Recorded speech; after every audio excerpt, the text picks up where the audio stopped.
अरे उठला पे उठ पे टाइम हो गया वो उठ चाय पी ला Please wait. काय कम बैठे थे ठीक वो कपड़ा ले रहा है जो यार वो जी हाँ वो आज सीसी पूछने के बाद खड़ा हो जाने यार बारू जा गंगा जी हाँ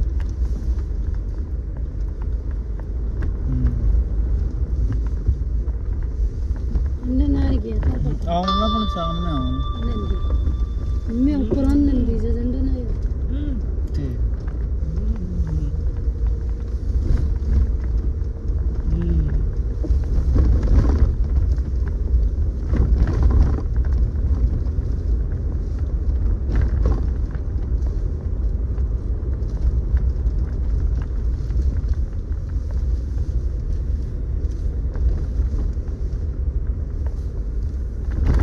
जा रही हैं नदियाँ